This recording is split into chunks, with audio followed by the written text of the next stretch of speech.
While most people were scrolling TikTok, Chase Chappell was engineering the algorithm. At just 18, he launched his agency. By 21, he was managing millions in ad spend.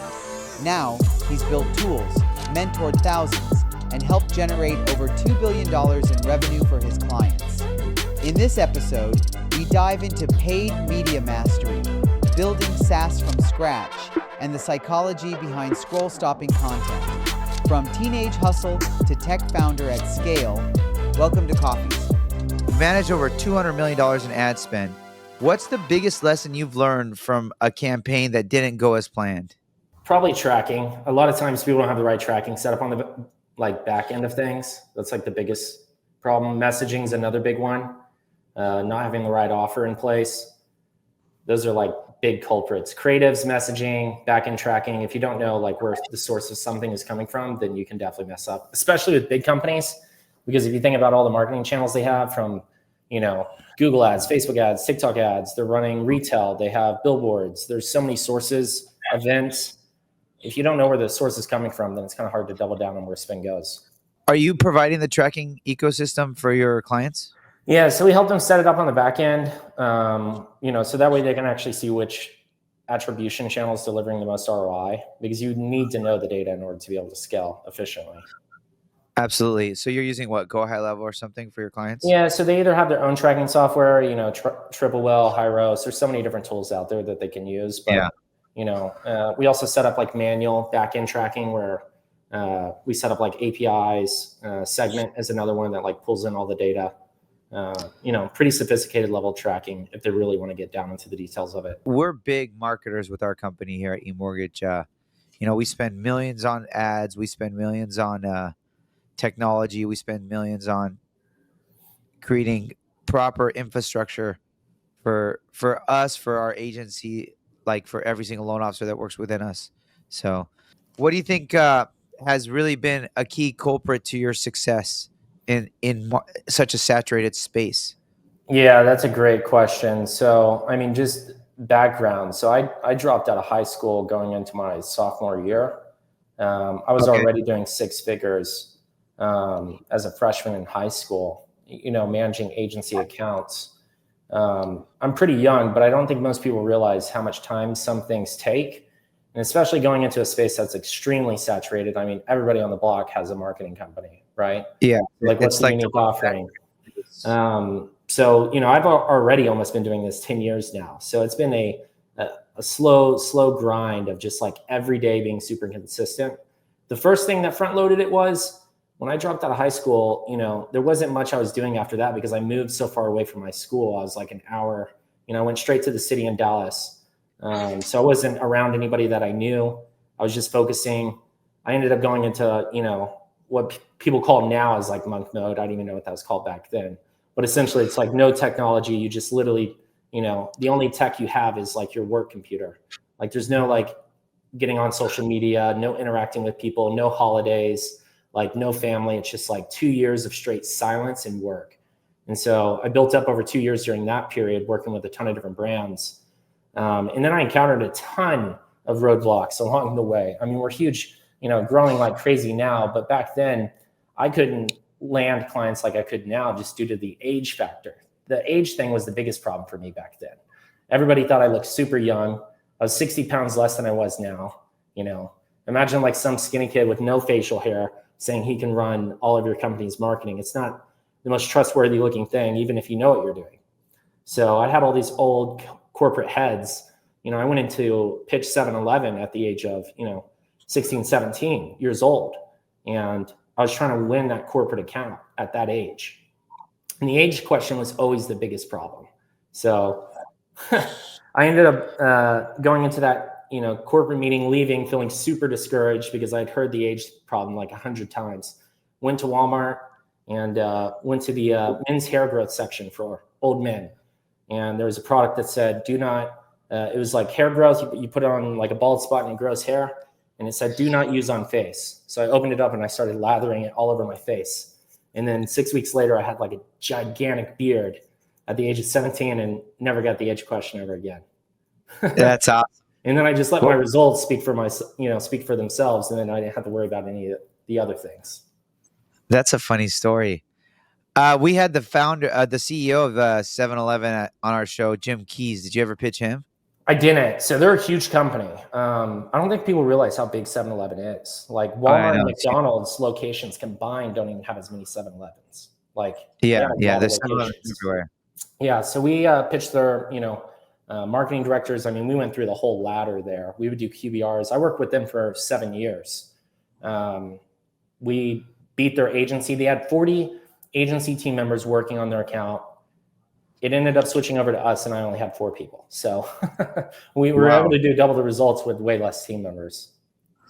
What do you think the most significant results you see on the different verticals right now? Like what has the best bang for your buck on every platform? TikTok Shop is the most explosive in terms of, I mean, if you're looking at hockey stick growth, it's very hard to find on any platform, outside of TikTok Shop, where I'm talking about, going parabolic, where somebody can go from 20K to 800K in a month, time frame, pretty explosive, And then in terms of lead gen and what people are doing there, Meta is very consistent as a platform. Today, you can now run ads on Threads. So they just opened up that avenue. So we're talking about a lot lower CPM for a lot of people are about to be activated.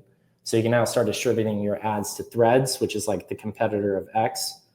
So they've been building up all the user engagement there, and now everybody can run ads. So that's going to be a huge wave of opportunity, I think, coming up here. Well, they're going to try to grab market share, so it's going to be cheap, right? Yeah. So now that the user base is there, they rolled out the ad buying for it. So now you can go place ads on Threads. So if you have automatic placements on Meta, you're hitting IG, you're hitting Facebook, but now you can also get on the Threads platform.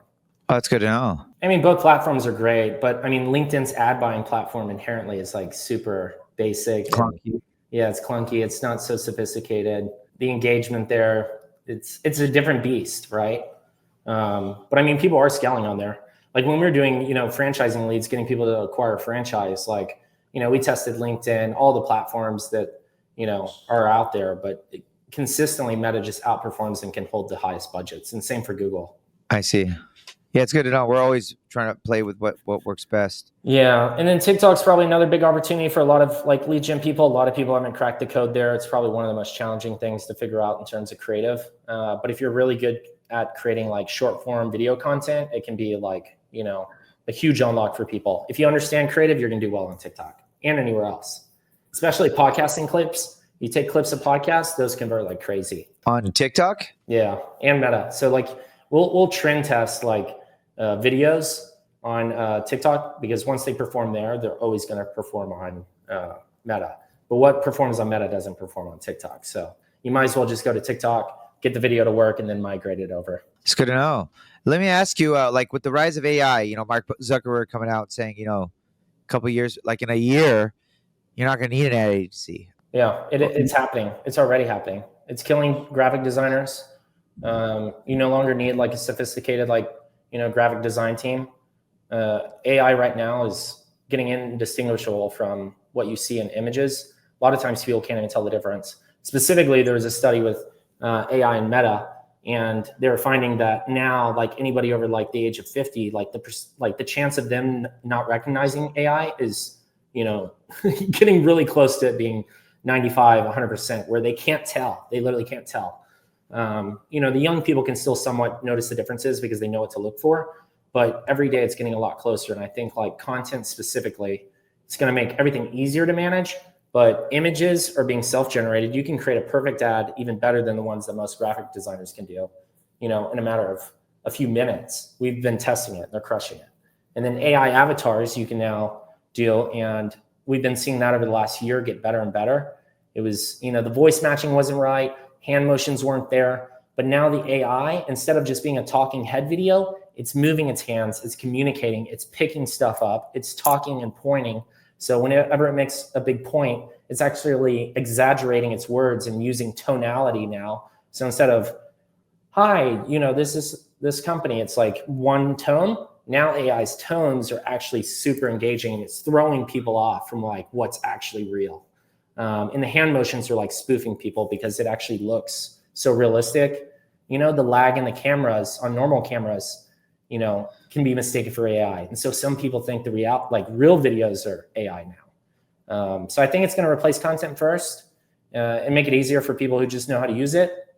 And then shortly after, I think a lot of these ad platforms, it's just really just going to be who can produce the most content and feed it into the AI and just let it do its thing. So how does that impact your business? Is that good? Is that bad? Does it help your business? Does it hurt your business? It's a good question. So right now it's helping because we're on the front lines of it. We're introducing it to people. It's generating more results for our clients. So it's a win-win for us. They don't know how to use the AI tool. So there's now, instead of us, training how to edit a video or, hey, here's the creative you need, and then going to their content team, we're saying, hey, use this tool. Here's what you need to say. Here's how you need to word it. So that way it can produce creatives faster. It's not 100% everyone's only using that now, but we're seeing the adoption accelerate significantly across our portfolio of clients. We have a 30 client benchmark. So if we're testing something and it works across 30 accounts, we're going to tell everybody to do it thereafter once it's proven. So once it hits that threshold, we roll it out. And so the adoption is going up. It's not impacting us in a negative way, but it is cutting out their content team. So we are seeing people let their content people go for statics. So a lot of people who are using Upwork, Fiverr, hiring graphic designers and paying these crazy outrageous fees, they can get a lot of designs done with AI now. So that's the first wave that's been cut. I see. I mean, we still use designers, but Midjourney, 11 Labs, all these places, they're okay right now. They're okay.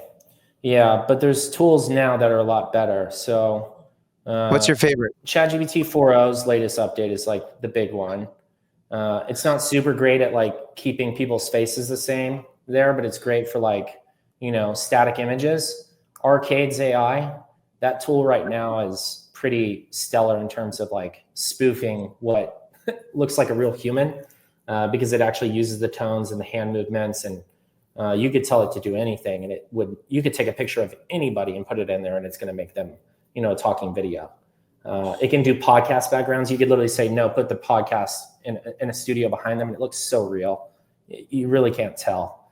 And then Winning Hunter, that's another good one for images. There's a lot out there, but they're just getting better. Every week I see a better one. Yeah, I heard a stat every minute there's a new AI application.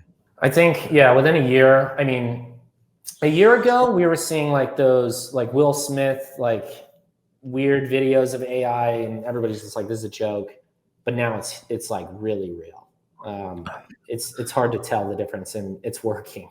So I don't even know. A year from now, it's going to be indistinguishable 100%. I don't think you'll be able to tell the difference.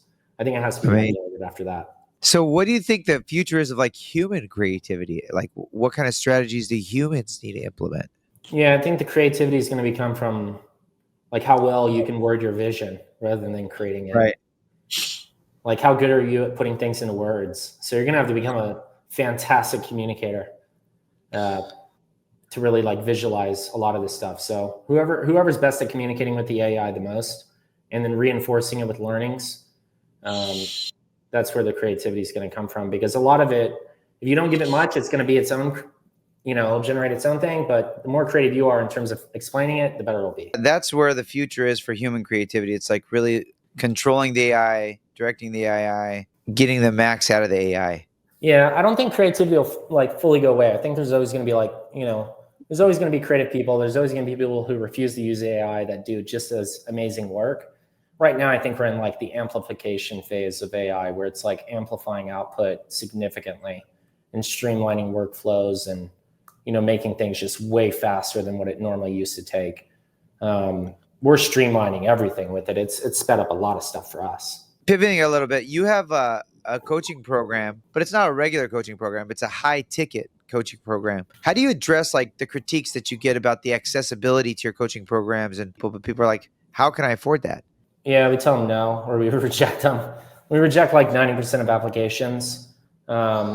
We filter out people who don't meet the financial thresholds, if they don't have the monthly revenue, if they don't have a good founded team, if they don't have creative capacity, if their website doesn't meet certain benchmarks, we just refuse to work with them. So we're rejecting a lot of individuals who reach out to us. So it's, a lot of filtration, and then the people who do qualify, then, they're going to move forward. These are other agencies that are basically your coaching? This could be people who want to take it in-house and manage it. So a lot of times people work with an agency and they'll have it all done for them. They pay them a monthly retainer, and then the agency doesn't perform and they get burned. They go to a different agency. Same story all over again. False promises across the board. It's a horrendous thing in our space right now, is agencies like basically just making false hopes and then burning people. Everybody's had that experience. So what we do is we train in-house on how to do it all themselves. So they have a fixed cost with their team. They pay us a one-time payment. We train them on everything they need to do on how to manage it in-house. So that way they don't have to outsource it. They don't have to hire another agency. And when they do decide to get an agency because there's just too much work to handle and they need more manpower, they're not going to be BS anymore because they know. And they know what to look for. Exactly. So they can call somebody we've dealt out. with that so many times, and we always are like, I wish I would have known there was like a coaching program to coach my people so I could bring everything in-house. Yeah, Versus and who's going to perform the best? People in the business who know it and care about it, or somebody externally that's just looking for another retainer to, bump their MRR? So what do you charge a company for your coaching? Yeah, so it's just $10,000 one-time payment, and then we're literally going to spend 6 months training either the founder or somebody on their team, their marketing department, on how to manage their Facebook ads, TikTok ads, their back end, their tracking, email, SMS, website, landing page conversion rates. They also get 8 weeks of one-on-one trainings with us. So they're all recorded. They receive the calls. It's all done with AI too, the recording. So they don't have to take notes, and they can literally play it back and they can say, hey, here's all the things that we need to make changes to our website. Here's all the things we got to do with our ads. And then by the end of that, mentorship, the goal would be for them to know how to do everything themselves from there on out without having to have some external party involved. And it saves a ton of money for businesses. And then they grow even more because, they know the messaging for their business. They just don't know how to manage all the other factors or how to optimize or what the creatives need to look like or how to tweak the landing page. But once you know that internally, then your team can communicate 100 times faster and just scale. Well, how do they stay up to date with the trends if you train them once and it's like everything's changing so quick? That's a good question. So, if things do change over time, like we do have a lot of people who will come back because of that reason. We had a huge wave of people come back to us when we were going over Facebook ads, and then TikTok started booming. Everybody was like, all right, I don't know anything about this. I got to go back through this again and get our team trained on this platform now. So, they'll either come back or, they'll scale so significantly that they just are like, hey, we trust you guys. You know what you're doing. We obviously learned from you. We'd rather just have y'all manage it, and then we'll take it over from there. And we're full service on that aspect. Now, and you're like, we talked about this, but you're in the most saturated business that exists. I don't think there's more of a saturated business, and everyone claims to be an expert. How do you set your approach aside from what everyone's offering and like filter out all the noise? Yeah, so because there is so many people in this space and there are so many different offers out there, a lot of what we do is based off of the volume of clients that we have on the back end. So all of our internal trainings are based off of, if we have 1,000 ad accounts or 1,000 websites that we have access to and all the data, we can pretty much, learn off of this industry. Here's what's working. Let's go ahead and apply it to everybody else in this space. So every time somebody comes in, we're able to essentially say, hey, you need these apps, you need these exact creatives. We categorize and build out catalogs of the ad formats based off spend, ROIs, lowest cost per call booking, most qualified clients based off messaging, and literally have a database of here's all the stuff we know that works, and we just replicate it across every person that's comes in. Because that way we're not like the creative guys that are like, hey, let's try this brand new idea.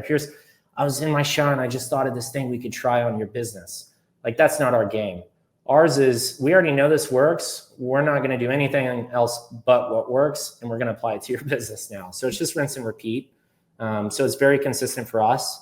And because we, turn away a bunch of clients too, we know our hit rate's going to be very high on the outcome of their results. And because this space is so saturated, everything is dependent on results anyways. So we kind of have built this flywheel for that. And yeah, we're Inc.'s fastest growing company 2 years in a row. And, we just got a huge space here and we're expanding like crazy. And if you just deliver on value and focus on that, then it's pretty easy to break through. So how many more square feet did you guys get over there? We just got 4,500 square feet here. And then we're putting a TikTok live studio in Chicago as well.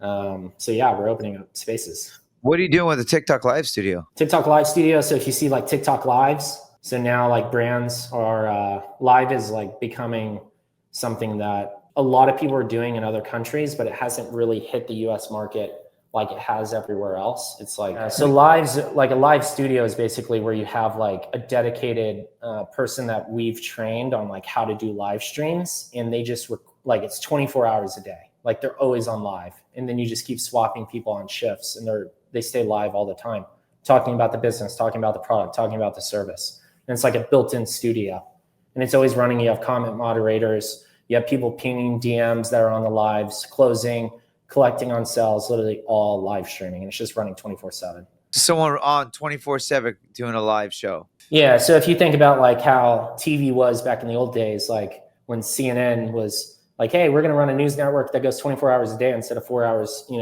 a day. Everybody's like, that's the craziest idea. Why would anybody ever want to watch that? Well, it's like what people do with lives right now. We get on for 2 hours, 4 hours, call it a day. So it's just taking that same, roadmap and applying it here on TikTok. I would love to go live more, but viewership's lower. Like you get like 50 people, 100 people on your live. Yeah. So if you stay live all day, if you're always going to be, let's say you do 50 to 100 during that live stream. Well, nobody's going to watch the live 24 hours, but any time somebody pops on social media that tunes in, now you're talking about, let's say every 2 hours, you're getting a 50 new set of people. So you end up covering, 12 times the amount of volume. Like I try to deliver on value. Like I'll do a podcast for an hour, go live. You do for 24 hours, just like sit there and answer. Yeah. So questions, topics. So there's there's definitely like a routine to follow. It's very like, organized in terms of like what's being covered. Right. And then, as the live comments do come in, you also notice spikes in activity based off certain topics. So you hit those harder and you repeat them. So it's kind of like the news again. So the news will repeat a lot of the same stuff because different groups of people get on and watch the news at different times. So it's very similar to live, except you're just doing it for your business. I like it. Now, how do you ensure that your strategies are always effective across different industries and market dynamics? So that goes back to our like 30 client rule. So let's say that we have a client come in and we're managing like their ads, right? Or we're going over training for them on something they need to fix. Well, we're looking at that, but then we, go to their website and we see that their metrics are like off the charts in terms of like, wow, they have like extremely high conversion rates. They're crushing it on, sales in this. Well, that's new data to us, right? Or that's insights like, hey, we're working on their ads and helping them fix this, but they have something really amazing over here that we haven't seen before. We're going to take notes down and we're going to log that data. And if we start seeing more stuff like that across other people who are doing similar stuff, and then we start testing it with, a handful of people and it works as well, we're going to roll that out to everybody. So just like we're helping somebody in one direction, if we also see somebody's doing something really amazing, we're going to take, note of it and see if it's working for other people too. So that way we can pretty much like always be learning and always be launching strategies that scale. So it kind of goes both ways. We, teach our clients and train them on things, but things that we notice that we haven't seen before that they're doing that might be new, because a lot of companies do test new stuff on their end, and we'll discover that and we're intrigued by it and we want to know. So we're going to take those learnings and start applying them as well for, other individuals. So that way we can scale.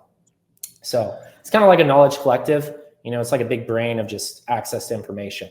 Now, one thing we deal with as a mortgage company is like compliance, TCPA, all that stuff. And I'm sure you're those spaces, it's not so much to be able to do that kind of stuff. Yeah. If there's NDAs involved, we don't do it. If there's compliance, you can't. Yeah, there's red tape in certain spaces. Medical, that's a definite hard no. So, but there's still so much regulation around advertising. With all the different tightening, how are you adapting to the ad strategies to like continue to maintain such high performing ads? We have like, policies that are always reviewed. In terms of like messaging and like what you can say with getting ad rejections or making sure you like get really low CPMs, because certain words spike your CPM costs, which is cost per impression. A lot of people are like, our costs are rising year over year, which is true, but sometimes it's how you word things. So if you make, marketing claims or false claims, or they're not compliant, sometimes the platform won't even tell you. They'll just push it live because it's not necessarily against their policy, but it's definitely erring on the side of like, it's not the best messaging. So they're going to throttle your results in terms of how many people you reach. And people don't know that. So you got to like change how you word things. So a lot of times you don't want to say, I'll help you do X, Y, Z, or you don't want to say, I'm going to get you X result. You want to say, my client, did this number to this number, right? Because it's based off of them, it's a testimonial, or it's, a statistic that's actually proven. But if you're making a claim, you're going to get throttled. So you got to reword things. It could be, I'll help you make 20K, or it could be, my client made an extra 20K. You're going to get the same, level of interest, but the amount of people you reach just by switching the verbiage there helps dramatically with your ads. It's all NLP, like neuro-linguistic programming. Now, looking like, how do you balance the pursuit of like a high ROI with the various ethical considerations and like targeting and messaging? Us as a company, I mean, we stay on the compliance side and making sure messaging's always to a T, because so many people in this space are, just way too far off on how they go about doing things, and those companies get in trouble all the time. So like ROI, like, I'm sure you can make some crazy false claim and like have some explosive numbers, but it's going to be a short fuse once people start looking into that kind of stuff. So like the balance there is, it's just word swapping, making sure you just like, word things in a way that isn't boldly making any guarantees. And we find that it works better because guarantee language and, making all these crazy claims anyways, people are burned out on them. The amount of people doing it's too much now. I think the sensitivity level to it now is like, people don't like it anymore. They just rather hear like what the actual, like, 20% increase. Like we're seeing better conversions on something like that than like, we 100x this business. It's like, we've heard that before. So if you're looking ahead, what are the emerging technologies right now, like that you're most excited about? The emerging platforms you mentioned, Threads, like what else? Yeah, I mean, I think TikTok is still a huge unlock. It's growing at light speed. I went to their headquarters recently, just a couple of months back. We were their biggest referral partner in terms of ad dollars in 2024.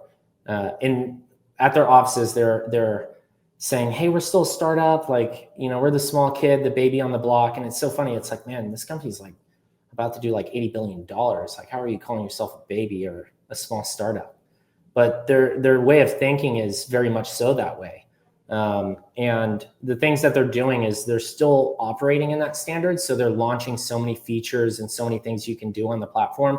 Like they're about to come out with a feature that I was just sitting in on a meeting on, which instead of like sending people to a landing page to book in through Calendly, you can now have a Calendly link inside of like the actual ad and book within that time slot without actually having to open the landing page at all, which significantly reduces the load times, increases quality. It just does a whole. But that's like, these are things that they're doing. So these are huge lead gen opportunities. And now AI. So you have the AI on the platforms that's getting, better. But what's really interesting is the AI agents, to where you can kind of have your own mini AI to feedback loop the data. So this is like something that we're starting to test in. So essentially how it works is you take your ad data from Meta or TikTok, you take it off platform, you feed the metrics into the like GPT, the AI for ChatGPT, and then you take your CRM data and you match it with, all right, here's how many leads, here's all of our metrics on Meta. We're also going to feed it all of our show up rates from our calls. We're going to also feed it all of the close rates and the closes by individual's name, and even match that back to the exact person on Meta and feed it all into the GPT. So that way it can then start to learn from specific ad messaging, like on a core level, to then basically just give you outcomes so you can scale faster. Because a lot of times it's all human driven, right? Like you analyze the data, you kind of pulse things out and say, all right, here's what we found. Here's what's working. This is like the audience or the ad. But there's a lot of human error in there. And there's also a lot of unaccounted factors that people miss. Example would be click on ad. They don't convert this week, but they convert like a month later. But they received an email from email marketing. They clicked on that, went to the website. They ended up seeing a Google ad because they searched later because they're interested about it. Go back to the website. Well, sales team calls them because they see them moving around in the CRM and ends up closing them. So who gets the attribution, right? Well, we could say the ad was the one that did the work, but really there's a lot of other factors that went into that for that person to be closed.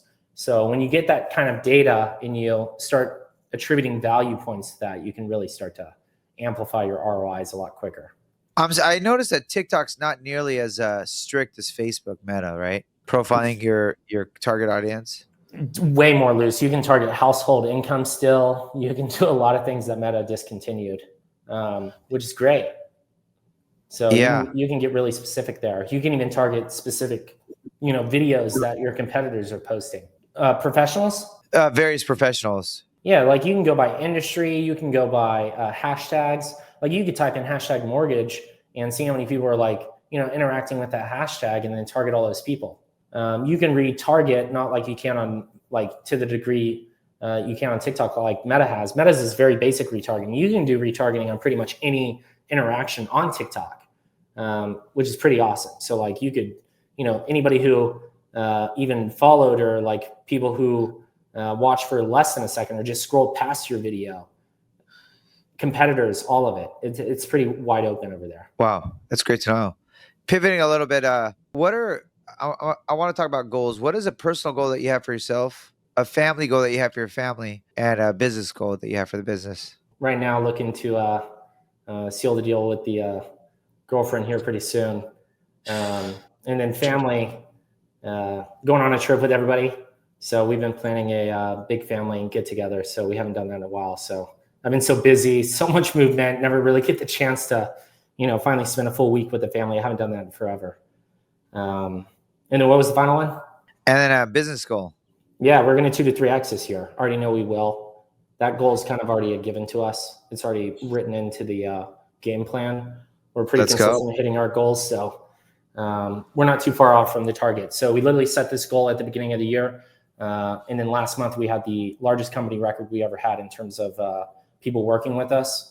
Most amount of cash collected we've ever done. And we wrote the playbook for what it would look like. And we started executing on it. We're already halfway there. So by August, I expect we hit that goal and then we'll have to change it. Last question. When you're in front of the pearly gates, what do you think God's going to tell you? Oh, a lot of things. And the one thing, probably that I should have spent more time making connections on an individual level. I feel like the last 10 years have been a blur. I started to wake up and I looked around in my condo and I was like, damn, this is badass. And, looking at the office, I'm like, wow, this is cool. I'm not really processing it. It's like, wait, we're already here. We already have these things. Or I'm starting to realize we've been moving so quickly. One day, just the other month, I was looking back through my notepads because I was trying to find a new one. And I buy so many of them and I put them in these containers. And I was digging through and I was like, hey, here's that notepad I had from, when I first wrote down my goals. And I realized I'd hit every single one of them. I wrote down this huge list and every single goal had been hit. And I was like, man, what goals do I have right now that I am targeting? And so I had this big think through moment of shoot, I've just been going. We passed these goals so quickly. We got, the channel to where we wanted it to be. All these things I ever dreamed of. Before we even started social media, I wanted X amount of followers or, this much money in the bank or all these, material things. And every single one we're done, I was like, I don't even know where I'm going from here. I'm just in the trenches, so used to the discipline of doing things. I don't even know what the next step was now. So I had to rethink a lot of that stuff of what we're trying to do now. Well, I hope you hit every one of your goals. God bless you. Keep dominating. I'm stoked to hear that you're a young guy who's growing, hitting his goals and beyond, and keep doing it, bro. So if people want to connect with you, how do they find you? Yeah, Instagram would be the best place. Real Chase Chappell, Chappell. You can DM us podcast and or mortgage, and we'll know you came from here. Sweet, bro. It was a pleasure to meet you, Chase. It was a pleasure to get you on the show. You're dominating, and we'll stay in touch. God bless you, man. Sweet. Thanks so much.